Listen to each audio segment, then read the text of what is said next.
আপনি লিখবেন এই 30 বছরে আপনি কতগুলো গুনাহ করেছেন, মনে পড়ে কি কি। হয়তোবা আমি দোয়া করি যেন এমনটা না হয়, তবে হয়তোবা আপনি খুঁজে পাবেন এই 30 বছরে আপনি বেনামাজি ছিলেন, হয়তোবা। দাঁড়ান, 2, আপনি হয়তো দেখবেন আপনি অনেক দিন রমজানের রোজা রাখেন নাই। আপনি দেখবেন হয়তো আপনি দান সদকা তো করেন নাই, রিকশাওয়ালাকে থাপ্পড়ও দিয়েছেন। আপনি হয়তো দেখবেন যে হলে সিট বুকিংয়ের জন্য হকি স্টিক নিয়ে মারামারি করেছেন। আপনি হয়তো দেখবেন যে 30 বছরে 30টা মেয়ের সাথে সম্পর্ক করা শেষ। আপনি হয়তো দেখবেন যে আপনি অলরেডি পতিতলায় ভিজিট করে চলে আসছেন। আপনি 30 দিন, এই 30 বছরে 30 বার কমপক্ষে এই মাদকের আসরে বসেছিলেন, এবং 30 বছরের বহু সময় আপনি অনলাইনে নষ্ট করেছেন, পর্নোগ্রাফি দেখে নষ্ট করেছেন, গোপনে পাপ করেছেন, গোপনে পাপ করেছেন, হ্যাঁ, আরো অনেক কিছুই করেছেন। আপনি হয়তো এটা খুঁজে পাবেন। মিথ্যা বলেছেন, প্রতারণা করেছেন, মাপে কম দিয়েছেন, অন্যের উপর অত্যাচার করেছেন। আপনি আপনার যৌবনকে কাজে লাগিয়ে, এই শক্তিটাকে কাজে লাগিয়ে আপনি ইসলামের বিরুদ্ধাচারণা করেছেন, হয়তো এটাও পাবেন। এই একটা চিন্তা যদি করতে পারেন, এখন আপনার সামনে এখন রাস্তা দুটা। আপনার বাকি বয়স আছে এখন 30 বছর, বলে আসলে সময়ের কসম, আপনার সময়, আপনার জীবনের সময়টাকে মূল্যায়ন করতে হবে। সময়ের কসম, হয় যদি আমার 30 বছর বাকি থাকে এখন, এই বাকি যে আছে কি না আমিও জানি না, কেউ জানে? অনিশ্চিত পরীক্ষার হল, কেউ জানে না খাতা কখন কেড়ে নেওয়া হবে। আর এটা কারাগারের জীবন, মানে কারাগারে বসে কেউ নিজের মন গড়া পদ্ধতিতে চলতে পারে না, যেরকম রুটিন সেরকম চলতে হয়। কারাগারের জীবনে বসেই আপনি সুদ খাচ্ছেন, কারাগারে বসেই ঘুষ খাচ্ছেন, কারাগারে বসেই জেনা করছেন, কারাগারে বসেই বেনামাজি থাকছেন, কারাগারে বসেই হোয়াটসঅ্যাপে মেসেঞ্জারে মেয়েদের সাথে প্রেম করছেন, কারাগারে বসে। এটা কারাগারের জীবন। কারাগারের জীবন যদি বাকি থাকে আর 20-30 বছর, আপনার সামনে এখন রাস্তা 3টা। 1, আপনি কি গতানুগতিক যেভাবে চলেছেন সেভাবেই শেষ করবেন জীবনটা? যদি শেষ করে দেন, তাহলে পৃথিবীর ইতিহাস থেকে আপনার নাম একদিন মুছে যাবে। আপনি একাই কবরে শুয়ে থাকবেন, আপনার আত্মা ইল্লিনে না গিয়ে সিজ্জিনে চলে যাবে। পৃথিবীর কোনো মানুষ আপনাকে মনে রাখবে না। আপনি একা একাই আযাব ভোগ করতে থাকবেন, কেউ আপনাকে বাঁচাতে আসবে না। শেষ। এবং এই আযাব একবার শুরু হলে কোনোদিনও শেষ হবে না, কোনোদিনও না। কবরেও, হাসরেও, বারজাখেও, এবং আপনার জাহান্নামে। এটা একটা অপশন। 2 নম্বর অপশন, আপনি নিজেকে সংশোধন করলেন, সংশোধন করে গতানুগতিক মুসলিম হলেন। গতানুগতিক মুসলিম কেমন? হ্যাঁ, তওবা করেছি, এখন আমি মাশাআল্লাহ 5 ওয়াক্ত নামাজ টুকটাক পড়ার চেষ্টা করি, আমি মিথ্যা কথা বলি না, আমি হালাল খাওয়ার চেষ্টা করি, হ্যাঁ, আমি পার্ট টাইম কিছু দাওয়াতি কাজ করি, এবং আমি আমার পরিবার নিয়ে সুখে শান্তিতে বসবাস করার চেষ্টা করছি। আমি কোনো ঝুঁকির মধ্যে যাই না, ঝুঁকিতে যাই না।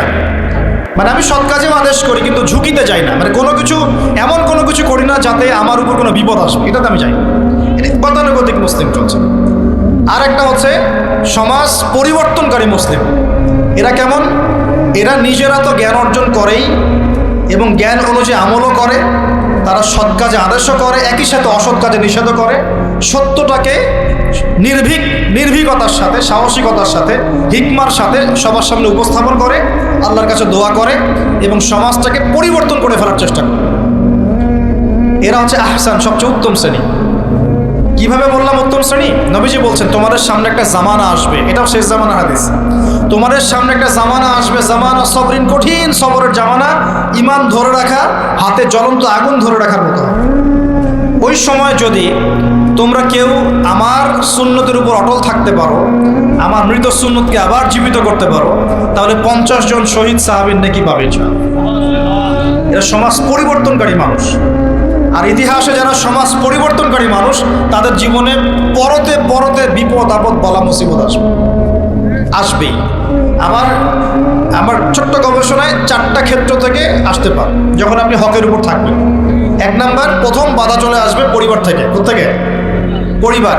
আপনি গতানুগতিক মুসলিম হলে আপনি সব জায়গায় পার পেয়ে যাবেন, কিন্তু যদি একটু কঠোরতা প্রয়োগ করেন যে আমি একদম কোরআন সুন্নাহ 100% ফলো করতে চাই, আমি এমন না যে নামাজও পড়ি শুধু খাবো, এমন হবো না। আমি নামাজও পড়বো, শুধু খাবো না, আমি রোজাও রাখবো, আমি যাকাতও দেব, আমি হজ উমরাও করবো, আল্লাহর বিধানের প্রতি শ্রদ্ধাশীলও থাকবো, চেষ্টা করবো ইসলামকে প্রসার করার প্রতিষ্ঠার চেষ্টা করবো। তখন আপনার প্রথম বাধা আসবে পরিবার থেকে। দাড়ি রাখছো কেন? দাড়ি রাখলে তোমাকে এরকম লাগে, হ্যাঁ, তুমি টাকলুর উপরে কাপড় কেন পরছো, পরলে তোমাকে অমন লাগে, আগে তো গিটার বাজাইতা, আগে তো গান গাইতা, আগে মেয়ে নিয়ে থাকতা, ভালো ছিল, এখন কেন সারাদিন বই নিয়ে পড়ে থাকো, ইসলামিক বই নিয়ে পড়ে থাকো, নামাজ নিয়ে পড়ে থাকো। হ্যাঁ, কি পরিবর্তন হলো, বাবা মার টেনশন, এখন পিতামাতার টেনশন। কেউ কেউ এরকম অ্যাডভার্টাইজ বানিয়ে টিভিতে দেখাচ্ছে, এগুলো দেখেন নাই? আগে ছেলে ভালো ছিল, হঠাৎ করে কি পরিবর্তন হয়ে গেল। হ্যাঁ, সুবহানাল্লাহ। আল্লাহর পথে ফিরে আসা মানুষের ক্রাইটেরিয়া এগুলো মেনশন করে করে বলছে, এগুলো দেখা গেলে যোগাযোগ করবেন স্থানীয় কর্তৃপক্ষের সাথে, ওই ছেলের মতো সমস্যা আছে। আস্তাগফিরুল্লাহ, আস্তাগফিরুল্লাহ। একজন ব্যক্তি গিটার বাজাতো, গান গাইতো, মাদকের সাথে ছিল, মেয়ে নিয়ে ফুর্তি করতো, সেখান থেকে এসেছে নামাজ পড়ছে, এই জন্য কি সে জঙ্গি হয়ে যাবে? এখন সে মাশাআল্লাহ কোরআন তেলাওয়াত করছে, কোরআন বোঝার চেষ্টা করছে, আলেম ওলামার কাছে গিয়ে পরামর্শ করছে, হাদিস পড়ছে, এই জন্য কি সে জঙ্গি হয়ে গেছে? পশ্চিমারা যা গিলায় আমরা তাই গিলি, পশ্চিমারা যা গিলায় আমরা তাই গিলবো কেন? ওদের কাছে কিসের জ্ঞান আছে? পশ্চিমাদের কাছে কোরআনের জ্ঞান আছে, হাদিসের জ্ঞান আছে। ও সিলেক্ট করে দিবে যে কোনটা জিহাদ আর কোনটা জঙ্গিবাদ। আশ্চর্য একটা ব্যাপার। কোরআন এবং সুন্নাহর চর্চা যদি মুসলিমরা করে, তাহলে কি তারা সন্ত্রাসী হয়ে যাবে? ওরা তো চাইবেই যেন আমরা এই কাজগুলো না করি, ওরা তো চাইবেই যাতে আমরা কোরআন সুন্নাহর চর্চা না করি। ওরা যা বলে সেই ভাষায় আমরা কথা বলা শুরু করেছি। ওরা বলছে, একটু পরে আমি বোঝাচ্ছি আপনাদেরকে, ওরা বলেছে যে জ্ঞান সেটাই, ভালো করে বোঝেন, জ্ঞান সেটাই যেটা পরীক্ষা নিরীক্ষা, যুক্তি, বিজ্ঞান, দর্শন দিয়ে লাভ করা যায়। আর আমরা বলছি আল্লাহর ওহী হচ্ছে চূড়ান্ত জ্ঞান। আল্লাহর ওহী কি? চূড়ান্ত জ্ঞান। এই যে জ্ঞানতাত্ত্বিক পার্থক্য, ওরা যা দেখে না তাতে বিশ্বাস করে না, এই কারণে তারা জিনে বিশ্বাস করে না, আত্মায় বিশ্বাস করে না, আল্লাহয় বিশ্বাস করে না, ফেরেশতায় বিশ্বাস করে না, পরের আগের আসমানি কিতাবে বিশ্বাস করে না, নবী রাসূলে বিশ্বাস করে না, কবরের আযাব, জান্নাত, জাহান্নাম, মিজান, পুরস্কার কোনো কিছু বিশ্বাস করে না। কেন করে না? ওদের এপিস্টেমোলজি হচ্ছে, জ্ঞানতাত্ত্বিক দর্শন হচ্ছে যা দেখি না বিশ্বাস করি। আর ওই দর্শনটা আমরা কাট পেস্ট করে নিয়ে আমাদের ছোট ছোট ছোট বাচ্চাদেরকে এখন বিলাচ্ছে এগুলো। ওই দর্শন কেন ফলো করবো আমরা? আমাদের দর্শন হচ্ছে চূড়ান্ত জ্ঞান কার পক্ষ থেকে আসে? আল্লাহর পক্ষ থেকে আসে। আল্লাহ যা সত্য বলেছেন তাই সত্য, আল্লাহ যা মিথ্যা বলেছেন তাই মিথ্যা। আল্লাহর ওহী চূড়ান্ত সত্য মিথ্যার মানদণ্ড, মানুষের যুক্তি, বিজ্ঞান, দর্শন নয়। এই জায়গায় তো পার্থক্য, সে করেই তো পার্থক্য। এই জ্ঞানতাত্ত্বিক সংজ্ঞায় পার্থক্য বলেই তো আপনাকে ডারউইনের মতবাদ পড়াচ্ছে, কারণ সে তো বিশ্বাসই করে না যে মানুষকে আল্লাহ সৃষ্টি করেছেন। আর আমরা বিশ্বাস করি আদম আলাইহিস সালামকে সৃষ্টি করেছেন কে? অতএব এই মতবাদের আমাদের কোনো প্রয়োজন নাই, কারণ আমরা তো জানি কোরআনে আল্লাহ পাক এটা বলেছেন। যে জানে না, যার কাছে কোরআন নাই, যার কাছে হাদিস নাই, তার ওই মতবাদের প্রয়োজন আছে, আমার তো নাই। ওরা যা বলে আমরা তাই গেলার চেষ্টা করি। ওরা এগুলো সংজ্ঞা শিখিয়ে দিয়েছে যে মুসলিম যুবকরা এরকম এরকম করলে তারা খারাপ হয়ে যাবে, এখন ব্যাস এটা প্রচার করা হচ্ছে। আশ্চর্য বিষয়। আমরা তো চাইবো প্রত্যেক ঘরে ঘরে কোরআনওয়ালা মানুষ তৈরি হোক, হাদিসওয়ালা মানুষ তৈরি হোক, নামাজি হয়ে যাক সবাই, তাহলে সমাজে শান্তি আসবে। একজন নামাজি ব্যক্তি বেশি ভদ্র হয় না বেনামাজি ভদ্র হয়? বলেন। নামাজ মানুষকে শৃঙ্খলা শেখায় না, কোরআন মানুষকে মানবতা শেখায় না। কোরআন সুন্নাহর কোনো জায়গায় কি বলা আছে নিরপরাধ কোনো মানুষকে হত্যা করতে হবে? বরং আমি তো একটা আয়াত বললাম, কেউ যদি একজন মানুষের জীবন বাঁচায়, সূরা মাইদা আল্লাহ পাক বলছেন, কেউ যদি একজন মানুষের জীবন বাঁচায়, সে যেন পুরো মানব জাতিকে বাঁচালো, বলি আলহামদুলিল্লাহ।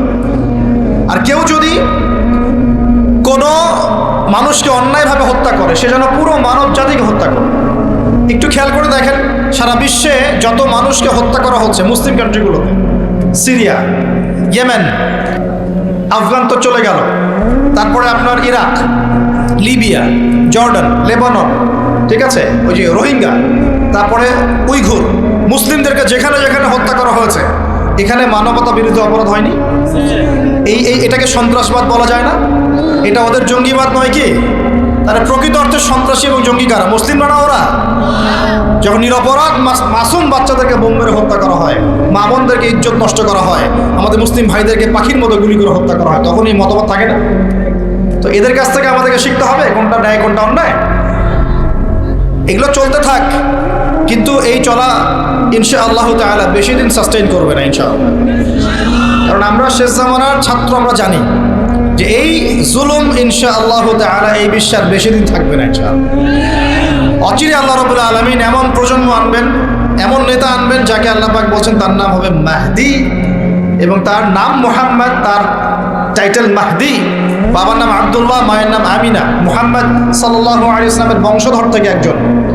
তার সাথে আল্লাহ পাক ঈসা আলাইহিস সালামকে পাঠাবেন এবং তিনি এই পুরো জুলুমের শেকড়টাকে এমনভাবে উপড়ে ফেলবেন যে 40 বছর তার ন্যায় এবং ইনসাফের শাসন না আসা পর্যন্ত কিয়ামত হবে না ইনশাআল্লাহ। অতএব সামনে অপেক্ষা করছে এই বিজয়ের দিন। খুশি হচ্ছেন না বেজার হচ্ছেন? ইনশাআল্লাহ তাআলা এই দিন আমরা দেখে যেতে পারি না পারি, এই মেসেজটা তো পৌঁছে দিতে পারি যে সামনে এটা আসছে ইনশাআল্লাহ। আমাদেরও কিছু দায়িত্ব আছে, আমি সেদিকে পরে আসবো ইনশাআল্লাহ। প্রিয় ভাইরা, একটা কথা খালি বললাম এখানে যে সময়টাকে মূল্যায়ন করতে আল্লাহ পাক আপনাকে পরামর্শ দিয়েছেন। এখন আপনার সামনে সবচেয়ে বেস্ট অপশন কোনটা?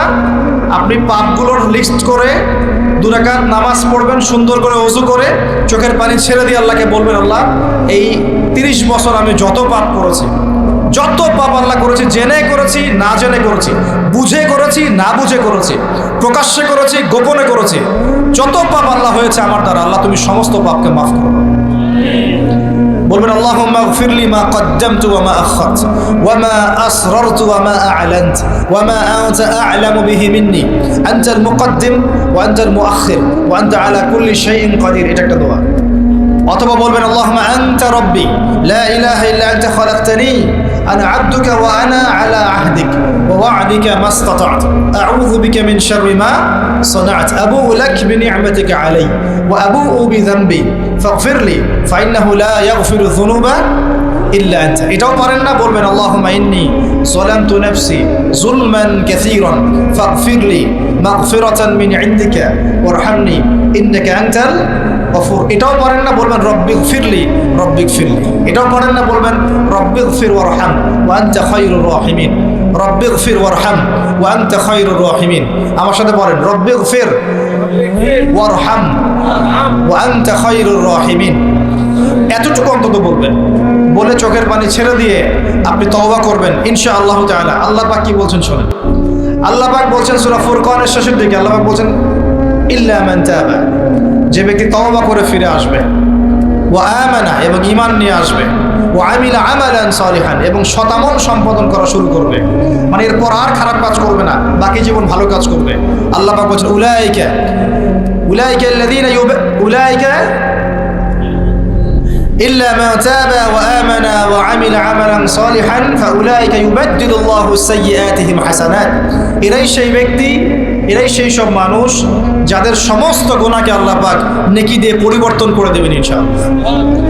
শুধু গুনাহ মাফ করে দিবেন না, আল্লাহ পাক বলেছেন শুধু গুনাহ মাফ করব না, যদি গুনাহ হয় থাকে 1 কোটি, আল্লাহ পাক 1 কোটি নেকি দিয়ে পরিবর্তন করে দিবেন। কিসের অপেক্ষা তাহলে এখন? আজকের কোনো অপেক্ষা হবে? আজকে রাত্রে ইনশাআল্লাহ তওবা করে, এখনই তওবা করে ফেলবো ইনশাআল্লাহ। ওয়াজ শুনে বাসায় গিয়ে জায়নামাজে বিছিয়ে 2 রাকাত নামাজ পড়ে খাস তওবা করে, এভারেজ মুসলিম হওয়ার তওবা করব না। কিরকম মুসলিম হওয়ার তওবা করব? যে মুসলিমরা সমাজ পরিবর্তন করবে ইনশাআল্লাহ। এটা করতে গেলে কি লাগবে? ফার্স্ট অফ অল আপনাকে জ্ঞান অর্জন করতে হবে। কি করতে হবে? প্রচুর পড়াশোনা করতে হবে। জ্ঞানের বিপ্লব চাই, জ্ঞানের পুরো বিপ্লব চাই। তারপরে বেশি বেশি নেক আমল করতে হবে নবীর সুন্নাহ অনুযায়ী। এরপর হালাল খাইতে হবে। তারপরে আদর্শ পরিবার করতে হবে, নিজের পরিবারে পর্দা সালাত কায়েম করতে হবে।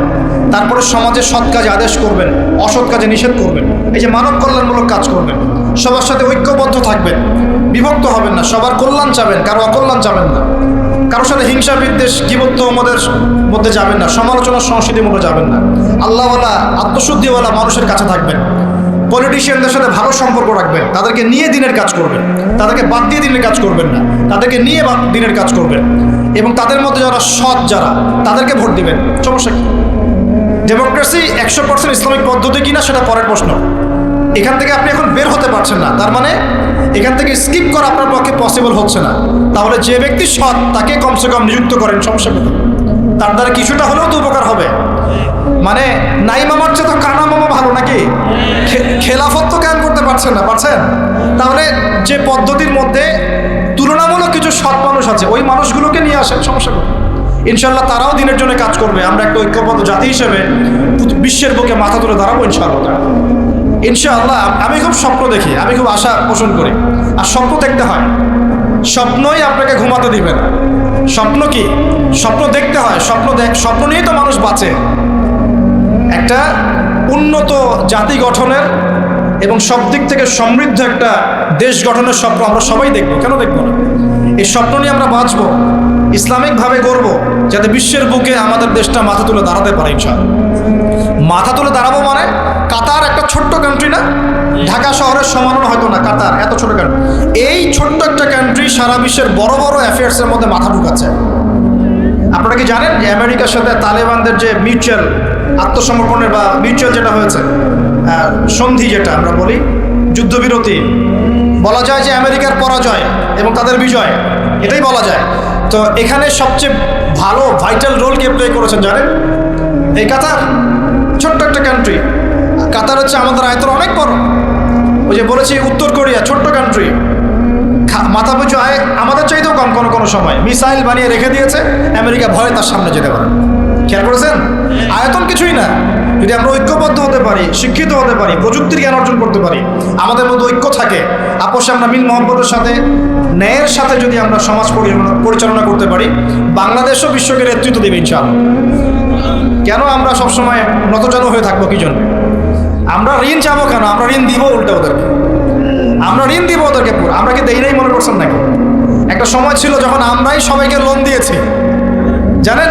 একটা সময় ছিল যখন এই মুসলিমদের লোনের উপরে পশ্চিমারা টিকে থাকতো।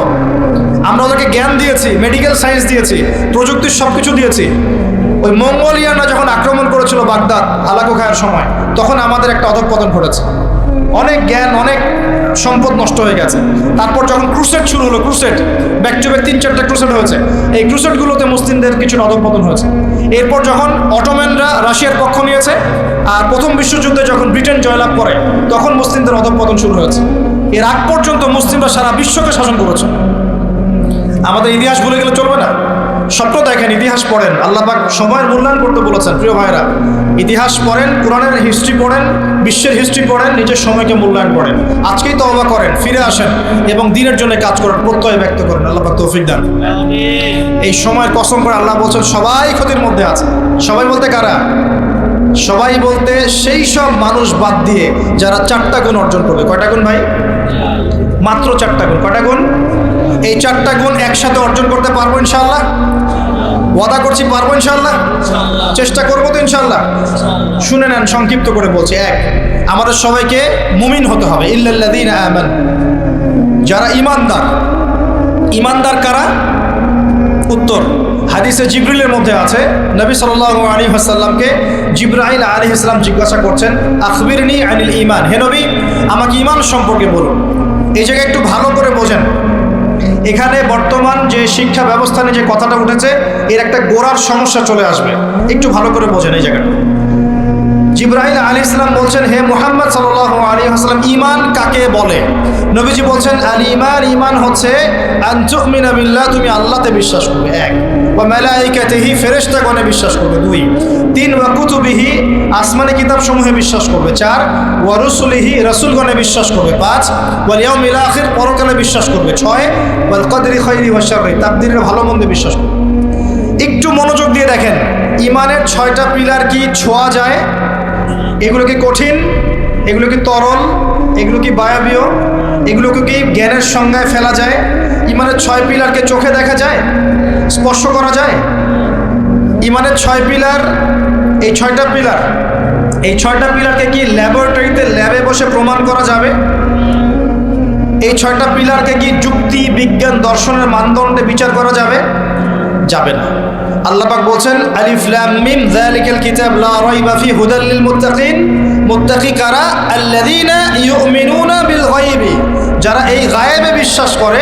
ঈমানের 6 পিলার সবই গায়েব। এই গায়েবে অদৃশ্যে বিশ্বাস না করতে পারলে আপনি মুমিন হতে পারবেন।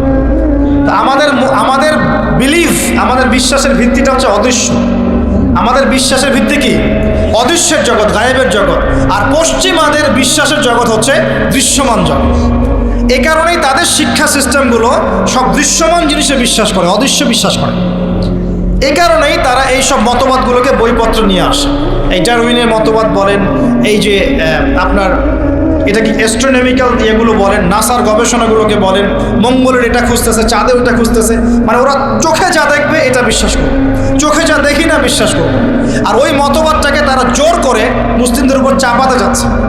এই কারণেই মুসলিমদের বইপত্রের মধ্যে এখন এগুলো ঢুকে যাচ্ছে, এই মতবাদগুলো ঢুকে যাচ্ছে। তাহলে সমস্যা কিন্তু গোড়ায়। আমাদের কাছে জ্ঞানের সংজ্ঞা হচ্ছে জ্ঞান আল্লাহর পক্ষ থেকে আসে। আল্লামাল ইনসান মা লাম ইয়ালাম, আমি মানুষকে সেই জ্ঞান শিক্ষা দিয়েছি যা মানুষ জানতো না। আল্লাহ বলছেন আমি শিক্ষা দিয়েছি, মানুষ জ্ঞানী ছিল না, আমি শিক্ষা দিয়েছি। আল্লাহ বলছেন ওয়াকুলিল হাক্কু মির রাব্বিকুম, সূরা কাহফ 29 নম্বর আয়াত। আল্লাহ বলছেন হক সেটাই, জ্ঞান সেটাই যা তোমার রবের পক্ষ থেকে নাজিল হয়। আল্লাহ বলছেন ফালা তাকুনান্না মিনাল মুমতারিন, এই হক আল্লাহর পক্ষ থেকে আসে, তুমি সন্দেহ পোষণ করো না। ওদের জ্ঞানের সংজ্ঞা জ্ঞান দেখা যায়, ছোঁয়া যায়, উপলব্ধি করা যায়, এর আলোকে জ্ঞান তারা নির্ধারণ করে। আমরা বলছি জ্ঞান হচ্ছে আল্লাহর পক্ষ থেকে আসে। এটাকে আমরা ফিলোসফির ভাষায় বলি এপিস্টেমোলজিক্যাল একটা ডিফারেন্স, মানে জ্ঞানতাত্ত্বিক পার্থক্য। এই কারণেই শিক্ষা ব্যবস্থায় এই দ্বৈন্যতা দেখা দিচ্ছে। ওদের শিক্ষা ব্যবস্থা এরকম, চোখে যা দেখবে তা বিশ্বাস করবে, চোখে যা দেখবে না বিশ্বাস করবে। আর আমাদের শিক্ষা ব্যবস্থার ভিত্তি হচ্ছে অদৃশ্য, গায়েবে আমরা বিশ্বাস করি। আল্লাহ গায়েব, দেখি নাই, বিশ্বাস করি। ফেরেশতা বিশ্বাস করি, আসমানি কিতাব বিশ্বাস করি, নবী রাসূল বিশ্বাস করি, পরকাল বিশ্বাস করি, আপনার ভাগ্যে বিশ্বাস করি। এগুলো বিশ্বাস না করলে আপনি মুমিন হতে পারবেন না। আর আল্লাহ পাক বলছেন মুমিন না হলে ক্ষতির মধ্যে আছো, সময়ের কসম। প্রথম শর্ত মুমিন হতে হবে, মনে বিশ্বাস করতে হবে, মুখে স্বীকার করতে হবে, কাজেও বাস্তবায়ন করতে হবে। এই পার্থক্যের কারণেই শেকড়ের সমস্যা হয়েছে। এখন ডালপালা নিয়ে আমরা নাড়াচাড়া শুরু করেছি। এইটা কেন, ইতিহাস কেন বিকৃত হচ্ছে, কেন ডারউইনের মতবাদ, কেন এই কেন সেই, এর শেকড়টা হচ্ছে এখানে। এখানে জ্ঞানতাত্ত্বিক পার্থক্য আছে। তো ওরা জ্ঞানের সংজ্ঞা যা বোঝে, আমাদের সংজ্ঞা তা নয়। আর ওদের বুঝটাকে জোর করে চাপিয়ে দেওয়া হচ্ছে আমাদের উপর। That's all. এখন সলিউশন কি? সলিউশন হচ্ছে আপনাকে বিকল্প সিলেবাস চিন্তা করতে হবে, এমন সিলেবাস যেখানে জেনারেল এবং ইসলামিক শিক্ষার সমন্বয় থাকবে এবং সেগুলোকে পড়ানোর মতো মুত্তাকি টিচারও থাকতে হবে। এরকম ইনস্টিটিউশন থাকতে হবে, বা যেগুলো আছে সেগুলোর মধ্যে নতুনত্ব, সিলেবাসে নতুনত্ব এনে, সংস্কার এনে ইনপুট করতে হবে। অথবা উপরের লেভেল থেকে কোনো উদ্যোগ গ্রহণ করলে ইনশাআল্লাহ সমস্যা সলভ হয়ে যাবে। আর আমরা আশা করি আমাদের ঊর্ধ্বতন কর্তৃপক্ষ যারা আছেন তারা জোর করে আমাদেরকে এগুলো চাপিয়ে দিবেন না ইনশাআল্লাহ।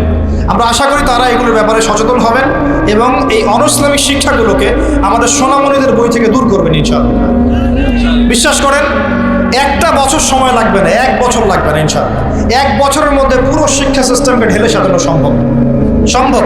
প্রত্যেক প্লে গ্রুপ থেকে শুরু করে মাস্টার্স পর্যন্ত প্রত্যেক সেকশনে জেনারেল শিক্ষার সাথে ইসলামিক শিক্ষাকে সমন্বয় করা সম্ভব। 1 বছর লাগবে না ইনশাআল্লাহ।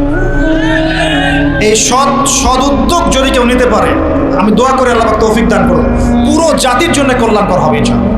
আমার ছেলে ডক্টর হবে, হাফেজে কোরআনও হবে ইনশাআল্লাহ, কি সমস্যা? হতে পারবে না? আমার ছেলে পলিটিশিয়ান হবে, সমাজকে নেতৃত্ব দিবে, সে আলেমও হবে ইনশাআল্লাহ, কি সমস্যা? একজন ইমাম সাহেব, মুফতি সাহেব, তিনি অর্থনীতির জ্ঞান রাখবেন, কি সমস্যা? কোন সমস্যা? একজন মুহাদ্দিস, মুফতি যারা ফারেগ হয়ে বের হচ্ছেন তারা বিশ্ব রাজনীতি সম্পর্কে জ্ঞান রাখবেন, কোনো সমস্যা? সব কিছু আমরা পড়াশোনা করতে হবে, তারপরে আমরা যে যার সেকশন ভাগ করে নিব ইনশাআল্লাহ। এইখানে একটা সমস্যা, জ্ঞানতাত্ত্বিক সমস্যা। ইমানের সংজ্ঞাটা শেখেন। ইমানের সব কিছু গায়েবে বিশ্বাস, আমরা গায়েবে বিশ্বাস করি। এখন শুধু বিশ্বাস করলেই কি হবে না, আমলও করতে হবে। কেউ যদি বলে আমি ইমানদার, নামাজ পড়ি না, চলবে কথা? আমি ইমানদার, যাকাত দেই না, আমি ইমানদার, রমজানের রোজা রাখি না, আমি ইমানদার, হজ করি না, আমি ইমানদার, কালিমা তাওহীদ শিরক বেদাত বুঝি না, হবে? আমাদের সবাইকে প্রকৃত ইমানদার হতে হবে। আল্লাহ পাক তৌফিক এনায়েত করুন, বলি আমিন। 2 নম্বর ভাই, আমলে সালেহ। একটু মনোযোগ দেই, এই জায়গাগুলো কি ইম্পর্টেন্ট জায়গা। ওয়া আমিলুস সালিহাত, আমলে সালেহ মানে কি? এক কথায় শোনেন, আমলে সালেহ মানে আল্লাহ রাব্বুল আলামিন কোরআনে যে কাজগুলো করতে বলেছেন সেগুলো করব, এর নাম আমলে সালেহ। ঠিক আছে? আল্লাহ পাক কোরআনে যে কাজ করতে বলেছেন করব, তার নাম আমলে সালেহ। একই সাথে আল্লাহ পাক কোরআনে যা করতে বলেন নাই তা করব না, সেটা ছেড়ে দিব, এটা আমলে সালেহ ইনশাআল্লাহ। আল্লাহ পাক নামাজ পড়তে বলেছেন, নামাজ পড়বো, আমলে সালেহ। আল্লাহ সুদ ছাড়তে বলেছেন, সুদ খাবো না, না খাওয়াটাই আমলে সালেহ। মানে শুধু সৎ কাজ করাই আমলে সালেহ নয়, অসৎ থেকে দূরে থাকাটাও কিন্তু আমলে সালেহ। এই যে আপনি দাড়ি ছেড়ে দিয়েছেন, শেভ করছেন না, মানে আপনি আমলে সালেহের মধ্যে আছেন। আপনি টাকনুর উপরে কাপড় পরছেন, নিচে নামাচ্ছেন না, তার মানে আমলে সালেহ আছে। আপনি জেনা করছেন না, বিয়ে করেছেন, আপনি আমলে সালেহের মধ্যে আছেন। আপনি মদ খাচ্ছেন না, না খাওয়াটাই আমলে সালেহ। আপনি মেয়ের দিকে খারাপ চোখে তাকাচ্ছেন যে না, এটাই আমলে সালেহ। শুধু ভালো কাজ করাই কিন্তু আমলে সালেহ নয়, খারাপ থেকে দূরে থাকো কি আমলে সালেহ। আল্লাহ পাক সবাইকে বোঝার তৌফিক দান। আরেকটা বিষয় হচ্ছে হাদিসের মধ্যে আমাদের প্রিয় নবী সাল্লাল্লাহু আলাইহি ওয়াসাল্লাম যে কাজগুলো করতে বলেছেন সেগুলো করাও হচ্ছে আমলে সালেহ। যেমন নবীর মতো খাবো, নবীর মতো কাপড় পরবো, নবীর মতো ঘুমাবো, নবীর মতো উঠবো, চলবো, ফিরবো, সব কাজ কার মতো? নবী সাল্লাল্লাহু আলাইহি ওয়াসাল্লামের সুন্নাহ মতো হবে ইনশাআল্লাহ। এটা আমলে সালেহ। এটা শেখার জন্য হিসনুল মুসলিম বই পড়েন, সুন্নতের উপর অনেক বই আছে, এগুলো পড়তে থাকেন। আরেকটা বিষয় হলো হাদিসে নবী সাল্লাল্লাহু আলাইহি ওয়াসাল্লাম যে কাজগুলো নিষেধ করেছেন সেগুলো না করাও হচ্ছে আমলে সালেহ। এই হলো আমল সালেহের সুন্দর সংজ্ঞা। আরেকটা বিষয় মনে রাখবেন, ইমানের বিপরীতে যেমন কুফর থাকে, ইমানদার না হলে কুফর হতে হয়, কাফের হতে হয়। তাওহীদের বিপরীতে যেমন শিরক থাকে, আমলে সালেহ এর বিপরীতেও বেদাত থাকে। কি থাকে? এই শব্দ শুনেছেন কি? সংজ্ঞা হচ্ছে মানে আমিলা আমালান লাইসা আলাইহি আমরুনা ফাহুয়া রাদ। কোন ব্যক্তি যদি এমন কোন আমল করে যে আমলের পক্ষে নবী সাল্লাল্লাহু আলাইহি ওয়াসাল্লামের পক্ষ থেকে কোনো দলিল প্রমাণ নাই, সাহাবীদের পক্ষ থেকে কোনো দলিল প্রমাণ নাই, এরকম যদি কোনো আমল কেউ করে, এরকম কোনো আকীদা কেউ পোষণ করে, সেটা হবে বেদাতি আমল, বেদাতি আকীদা। বোঝা যাচ্ছে কথা? বেদাতি আমল আকীদায় কেউ লিপ্ত থাকলে তার আমল কবুল হবে না। তার আমল কবুল হবে না, তার আমলকে আল্লাহ পাক ধুলো বানিয়ে দিবেন, হাউজে কাউসারের পানি পাবে না, নবীজি সুহকান সুহকান লিমান গায়্যারা বা'দি বলে তাড়িয়ে দিবেন এবং জাহান্নামে যেতে হবে। বেদাত যে করে সে তো অপরাধী, যে বেদাতিকে সম্মান পর্যন্ত করে তার উপর আল্লাহ পাক লানত করেছেন, ফেরেশতা লানত করবে। কথা বুঝতে পারছেন? মান আহদাসা হাদাসান, কেউ যদি কোনো বেদাত করে, আও আওয়া মুহদিসান, নিজে বেদাত করে না কিন্তু বেদাতিকে আশ্রয় দেয় বা সম্মান প্রদর্শন করে, ফাআলাইহি লা'নাতুল্লাহি ওয়া মালাইকাতিহি ওয়ান নাসি আজমাইন, তার উপরে আল্লাহ, ফেরেশতা, পুরো মানব জাতির অভিশাপ বর্ষিত হবে বলে নাউযুবিল্লাহ। অন্য হাদিসে আছে সে যেন ইসলামকে ধ্বংস করার ব্যাপারে সাহায্য করবে। অতএব এই স্রোতে গা ভাসাবেন না, স্রোতে গা ভাসিয়ে দিবেন না। যে আমলের দলিল আছে, প্রমাণ আছে, এগুলোই আমলে সালেহ। যেগুলো দলিল প্রমাণ নাই, মানুষ বানিয়ে নিয়েছে, এগুলো আমলে সালেহ না, এগুলো করলে উল্টা গুনাহ হবে। নবীজি বলছেন একটা হাদিসে যে ফামান রাগিবা আন সুন্নতি ফালাইসা মিন্নি, কেউ যদি আমার সুন্নাত থেকে মুখ ফিরিয়ে নেয় সে আমার উম্মতের অন্তর্ভুক্ত। কুল্লু বিদআতিন দালালা, প্রত্যেকটা বেদাত ভ্রষ্টতা, ওয়া কুল্লু দালালাতিন ফিন্নার, প্রত্যেক ভ্রষ্টতার পরিণাম হবে জাহান্নাম। যে আমলটা করবেন চেক করে দেখবেন দলিল প্রমাণ আছে কি নাই। এখন যদি দেখেন সমাজের সব মানুষই বেদাত করে, আপনি কি করবেন? আর বলবেন সামাজিকতার খাতির আমিও করি, তাহলে ওই সমাজ যদি জাহান্নামে যায় আপনাকেও যেতে হবে। নাউযুবিল্লাহ। ইসলাম সামাজিকতা দেখে চলে না, ইসলাম চলে কোরআন এবং হাদিস দেখে। সুন্নত সামাজিকতার ধার ধারে না, সুন্নত ধার ধারে দলিলের। দলিল আছে কিনা, প্রমাণ আছে কিনা, নবী করেছেন কিনা, সাহাবী করেছেন কিনা, ইমামদের থেকে প্রমাণ আছে কিনা, আমরা সেটা দেখব। প্রমাণ নাই, দলিল নাই, যত টাটকা মজার মুখরোচক মনে হোক না কেন, সবাই করুক না কেন, আপনার করা যাবে, করলে বেদাত হয়ে যাবে। আল্লাহ বোঝার তৌফিক দান। আর বেদাত তো করবেনই না, বেদাতিকে সম্মানও করবেন না। বেদাতিকে ট্রল করতে করতেই তো ভাইরাল হয়ে গেছে, ট্রল করতে করতে, মজা করতে করতেই তো ভাইরাল হয়ে গেছে। এই তো সমস্যা আমাদের। আল্লাহ পাক বোঝার তৌফিক দান করুন, আমিন। আরেকটা বিষয় হলো ওয়াতাওয়াসাউ বিল হক, যারা পরস্পরকে হকের দাওয়াত দেয়। আচ্ছা, হকটা কি? এখন হকের সংজ্ঞা সূরা কাহাফের 29 নম্বর আয়াত আছে। কোন আয়াতে? কোন সূরা বলেন? সূরা কাহাফ কত নম্বর আয়াত? 29। সূরা বাকারাতেও আছে, সূরা কাহাফে আল্লাহ আছে। আল্লাহ বলেছেন, আল্লাহ পাক বলেছেন হকটা কি? ওয়াকুল হাক্কু মির রাব্বিকুম, বাস শেষ। হে নবী বলে দিন হক সেটাই যা তোমার রবের পক্ষ থেকে নাজিল হয়। হকটা কি? যা তোমার রবের পক্ষ থেকে নাজিল হয়। বলেন তো রবের পক্ষ থেকে কি নাজিল হয়েছে? কোরআন এবং তার ব্যাখ্যা কি আছে? হাদিস। যখন তাওরাত নাজিল হয়েছিল সেটা কি হক ছিল? ছিল। যখন তাওরাত নাজিল হয়েছে তখন সেটাও হক ছিল। যখন ওটাকে বিকৃত করা হয়েছে তারপর আল্লাহ পাক জাবুর নাজিল করেছেন দাউদ আলাইহিস সালামের উপরে। এই জাবুর যখন নাজিল হয়েছে তখন জাবুরই হক ছিল। যে জাবুর মানত না সে কাফের হয়ে গিয়েছে, যে জাবুর মানত সে মুসলিম ছিল। এরপর ইনজিল এসেছে জাবুর বিকৃত হওয়ার পরে। ইনজিল যখন এসেছে ইনজিলই হক ছিল। ইনজিল যে মেনেছে আল্লাহ পাক তাকে মুসলিম বলেছেন, সেও মুসলিম ছিল। যে ইনজিল মানে নাই সে কাফের হয়ে গিয়েছে। ইনজিলকে বিকৃত করার পরে আল্লাহ পাক দিয়েছেন কি? সর্বশেষ আসমানি কিতাব আল কোরআনুল কারীম এবং তার ব্যাখ্যায় নবীর সুন্নাহ, হাদিস নবী সাল্লাল্লাহু আলাইহি ওয়াসাল্লাম। এই কোরআন এবং সুন্নাহকে মিলেই ইসলাম। এই ইসলাম হচ্ছে একটা কমপ্লিট কোড অফ লাইফ, জীবনের সব ক্ষেত্রে সমাধান আছে। এখন এই হকটার দাওয়াত আল্লাহ পাক দিতে বলছেন। তাহলে দাওয়াতটা কিভাবে শুরু করব? আগে জ্ঞান অর্জন করব, নিজে আমল করব, নিজের উপর প্রতিষ্ঠা করব, আমার পরিবারে প্রতিষ্ঠা করবো ইনশাআল্লাহ। আমার নিকটস্থ আত্মীয়দেরকে দাওয়াত দিব, আমার বন্ধু মহলে দাওয়াত দিব, আমার বান্ধবীদেরকে, আপনার বান্ধবীদেরকে দাওয়াত দিবেন। আপনার বান্ধবী মানে মেয়েদেরকে বলছি আর কি, আপনাকে বলছি না, বোনদেরকে বলছি। আপনারা আপনাদের বান্ধবীদেরকে দাওয়াত দিবেন, আপনারা বন্ধুদেরকে দাওয়াত দিবেন। এই যুগে সবাইকে কমপক্ষে পার্ট টাইম দায়ী হতে হবে, সবাইকে কমপক্ষে পার্ট টাইম দায়ী সবাইকে হতে হবে। আপনি নামাজ পড়ছেন, নামাজের দাওয়াত দেন। আপনি দান সদকা করেন, দান সদকার দাওয়াত দেন। আপনি সুদ খাচ্ছেন না, আপনি দাওয়াত দেন ভাই সুদ খায়েন না। যেগুলো স্পষ্ট সেগুলোর দাওয়াত আপনি দিবেন। ইখতিলাফি মাসআলাগুলোকে নিয়ে ব্যস্ত হবেন। ইখতিলাফি মাসআলাগুলোকে নিয়ে ব্যস্ত হলে উম্মাহ বিভক্ত হয়, ফাটল সৃষ্টি হয়। আল্লাহ পাক আমাদের সবাইকে হকের দাওয়াত দেওয়ার তৌফিক দান করুন। এরপরে যদি আল্লাহ পাক আরও বড় ক্ষমতা দেন, তখন আরও বড় পরিসরে আমরা দাওয়াতি কাজ করবো ইনশাআল্লাহ। শুরুটা হবে ব্যক্তি জীবন থেকে। আল্লাহ পাক আমাদের সবাইকে ব্যক্তি জীবন পরিবর্তন করার তৌফিক দান করুন, আমাদের পারিবারিক জীবন পরিবর্তন করার তৌফিক দান করুন, আমাদের সমাজকে পরিবর্তন করার তৌফিক দান করুন, আমাদের রাষ্ট্র নেতাদেরকে আল্লাহ পাক হেদায়েত দান করুন। আমরা দোয়া করি। সবশেষ কথা, ওয়াতাওয়াসাউ বিস-সাবর, যারা সবরের উপর থাকবে এরা ক্ষতিমুক্ত থাকবে। হকের সাথে সবরের কথা কেন? এর জন্য একজন নবীর কথা বলাই যথেষ্ট। তারপরে আমি কয়েকজনের কথা বলছি। নূহ আলাইহিস সালাম, নাম শুনেছেন? নাম শুনেছেন? কত বছর দাওয়াত দিয়েছেন? কত বছর? 950 বছর। কত বছর?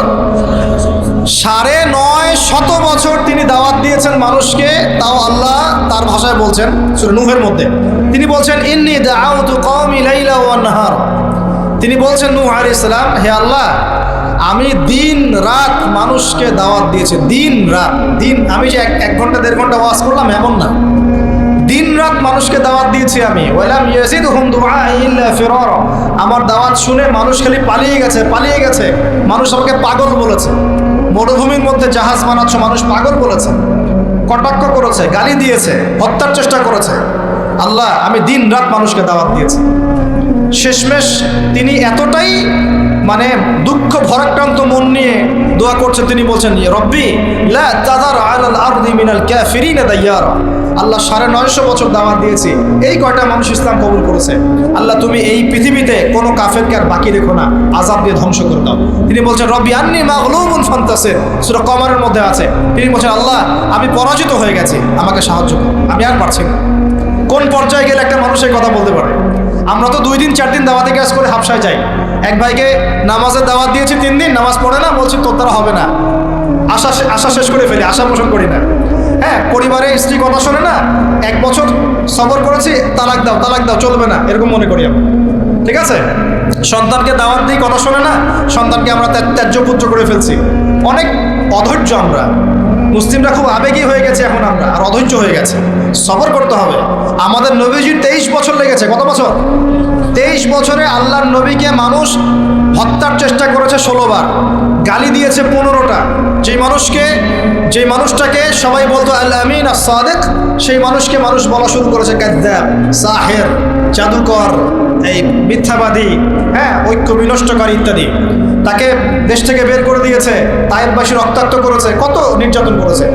উটের নাড়ি ভুড়ি চাপিয়ে দিয়েছে সেজদারত অবস্থায়, গলায় চাদর দিয়ে ফাঁস দিয়েছে আমাদের নবীকে। উহুদের মাঠে আঘাত করেছে মাথার মধ্যে।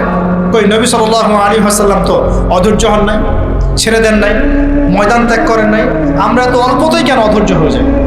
হাজার হাজার মানুষ আসবে, চলে যাবে, কিন্তু দিন ইসলাম থেকে যাবে ইনশাআল্লাহ। একসময় ভালো থাকবে, কখনো খারাপ থাকবে, কখনো বেগবান হবে, কখনো একটু মন্থর হবে, দিন এগিয়ে যাবে ইনশাআল্লাহ। একজন আসবে, হয়তো তাকে মেরে ফেলা হবে, আরেকজন আসবে ইনশাআল্লাহ। একজন আসবে, তাকে সরিয়ে দেওয়া হবে, আরেকজন আসবে ইনশাআল্লাহ। 100 আলেম আছেন, 100 আলেমের মউত হবে, আরও 100 আলেম আসবে ইনশাআল্লাহ। দিন থেমে যাবে না, এগিয়ে যাবে। একটা পয়েন্ট দেখেন, নূহ আলাইহিস সালামের বাড়িতেও শান্তি ছিল না। কীরকম?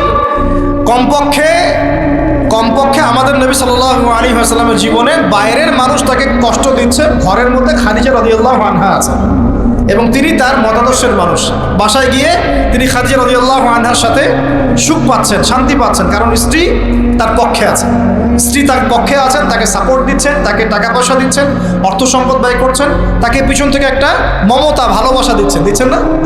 আর বেচারা নূহ আলাইহিস সালামের ঘরে স্ত্রীও তার কথা শুনছেন না। এটা কি জানেন? তার স্ত্রী পর্যন্ত ঈমান নিয়ে আসছে না। তিনি বাসাতেও গিয়েও বাইরের পরিবেশ ফেস করছেন। যাদের বাড়িতে দাজ্জাল স্ত্রী আছে তারা জানে আমার কথার মানে কি। কথা কি বুঝতে পারছেন? অনেক ভুক্তভোগী আছে না এখন।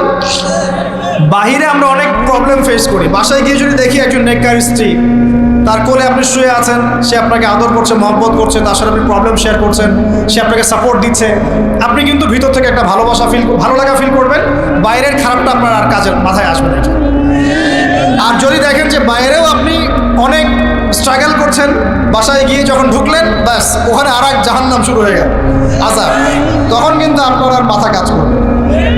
তো এই অবস্থা যাদের আছে, আল্লাহ তাদের অবস্থা উন্নতি করুন, সমস্যা দূর করুন, দোয়া করি। যাদের এই হতভাগা যারা আছেন তারা জানেন যে এরকম সমস্যা হলে কীরকম কষ্ট হয়। তো নূহ আলাইহিস সালামের কিন্তু ঘরে এই সমস্যা ছিল। আমরা তো কয়েকদিন আগে দেখলাম না, বাংলাদেশের একজন মানুষ তার স্ত্রীকে নিয়ে একটা অভিযোগ করলেন। এখন আমি অনেকদিন আগেই বলেছি, শেষ জামানায় কিন্তু ফ্যামিনিস্ট রেভলিউশন বাড়বে। কি বাড়বে? ফ্যামিনিস্ট রেভলিউশন মানে নারীকে আপনি আর ঘরে রাখতে পারবেন না, ও বাঁধন ছিন্ন করে বেরিয়ে চলে যাবে, ও সম অধিকার, নারী অধিকার বিভিন্ন স্লোগান দিয়ে দিয়ে কোনো কোনো ক্ষেত্রে দেখবেন পুরুষের উপরে এসে টেক্কা দেওয়ার চেষ্টা করে। কোনো কোনো ক্ষেত্রে নারী নির্যাতনের জায়গায় পুরুষ নির্যাতন করা শুরু হবে দেখবেন। এগুলো দিন দিন বাড়ছে, ডিভোর্স বাড়ছে। ম্যাক্সিমাম ফ্যামিলিগুলো এখন অলমোস্ট অনেক ফ্যামিলি, ম্যাক্সিমাম তো বলতে পারবো না, অনেক ফ্যামিলির মধ্যেই এই সমস্যাগুলো দেখা যাচ্ছে। এখানে স্ত্রীর ভূমিকাও যেমন থাকতে হবে, স্বামীর ভূমিকাও থাকতে হবে। আমরা স্ত্রীদের প্রতি কোমল হব, এটাও ঠিক আছে। একই সাথে স্ত্রীকেও রিকোয়েস্ট করতে হবে যে আপনাকে আপনার স্বামীর সম্মান বুঝতে হবে। একটা সংসার টিকে থাকে শুধু ভালোবাসার ভিত্তিতে না, একটা সংসার টিকে থাকে বিশ্বাসের ভিত্তিতে। কিসের ভিত্তিতে? সংসারে বিশ্বাস থাকতে হবে, আমানতদারিতে থাকতে হবে, পরস্পর সম্মানবোধ থাকবে, শ্রদ্ধাবোধ থাকবে, একে অপরের প্রবলেম শেয়ার করতে হবে। এটা জরুরি না যে আপনাকে বুঝতে হবে আপনার স্বামীর সমস্যা, আপনি তার সমস্যা বুঝবেন না, এরকম স্বার্থপর চিন্তা করলে তো হবে না। সবসময় আপনাকেও তাকে বুঝতে হবে, সেও আপনাকে বুঝবে। খালি চিন্তা করবেন যে আমাকে সে কেন বোঝে না, তাহলে তো সমস্যা। আপনাকেও তো তাকে বুঝতে হবে। উভয়কে উভয়ের জায়গায় ছাড় দেওয়ার মানসিকতা না রাখলে সংসারগুলো টিকবে না। এখন সংসারগুলো ভেঙে যাচ্ছে। প্রিয় ভাইরা, একটা পয়েন্ট থেকে এখানে চলে আসছি যে নূহ আলাইহিস সালামের সংসারে কিন্তু এই সমস্যাটা ছিল। তার স্ত্রী কিন্তু ঈমান নিয়ে আসে নাই, এবং সূরা তাহরিমের মধ্যে আল্লাহ পাক বলেছেন যে জাহান্নামীদের সাথে নূহ আলাইহিস সালামের স্ত্রী এবং লূত আলাইহিস সালামের স্ত্রীও জাহান্নামে যাবে না। পক্ষান্তরে ফেরাউনের ঘরে ছিল আসিয়া, মনে আছে? এরকম ফেরাউনের মতো স্বামী যে ঘরে আছে সেই ঘরেও কিন্তু নারী জান্নাতি হতে পারে, যার দৃষ্টান্ত হচ্ছে আসিয়া। অতএব স্বামী খারাপ হলে আপনাকে খারাপ হয়ে যেতে হবে এটাও না। ফেরাউনের ঘরে থেকেও আসিয়া আলাইহিস সালাম, আল্লাহ তাকে শান্তিতে রাখুন, জান্নাতে আল্লাহ পাক তাকে ঘর সৃষ্টি করে দিয়েছেন, নির্মাণ করে দিয়েছেন। নবী সাল্লাল্লাহু আলাইহি ওয়াসাল্লাম তার ঘরের ঘ্রাণ পেয়েছিলেন মেরাজের রাতে, মনে আছে? তো পরিবেশ পরিস্থিতি যেমনই হোক না কেন, পরিবারে ইসলাম ধরে রাখতে হবে। আল্লাহ পাক সবাইকে তৌফিক ইনায়াত করুন। আর এই নবীর সবরটা দেখেন, নূহ আলাইহিস সালামের সবর দেখেন, লূত আলাইহিস সালামের সবর দেখেন, ঈসা ইবনে মারইয়ামের সবর দেখেন, মূসা আলাইহিস সালামের সবর দেখেন, আমাদের নবীর সবর দেখেন, তার সাহাবীদের সবর দেখেন। এই প্রত্যেক যুগে যুগে এই সিলসিলা চলে আসছে। হকের দাওয়াত যারাই দিয়েছে তাদেরকে সবর করতে হয়েছে। আল্লাহ পাক আমাদের সবাইকে হকের দাওয়াত দেওয়ার সাথে সাথে ধৈর্য ধরার তৌফিক দান করুন। একদিনে দিন প্রতিষ্ঠা হবে না, লেগে থাকতে হবে ধীরে ধীরে ইনশাআল্লাহ তাআলা, আস্তে আস্তে আস্তে আস্তে এই দিন আল্লাহর জমিনের প্রত্যেক কাঁচা এবং পাকা বাড়িতে পৌঁছে যাবে ইনশাআল্লাহ তাআলা। আল্লাহ পাক আমাদের সবাইকে দিনের সেই বিজয়ের দিন দেখে যাওয়ার তৌফিক ইনায়াত করুন। সকলে বলি আমিন।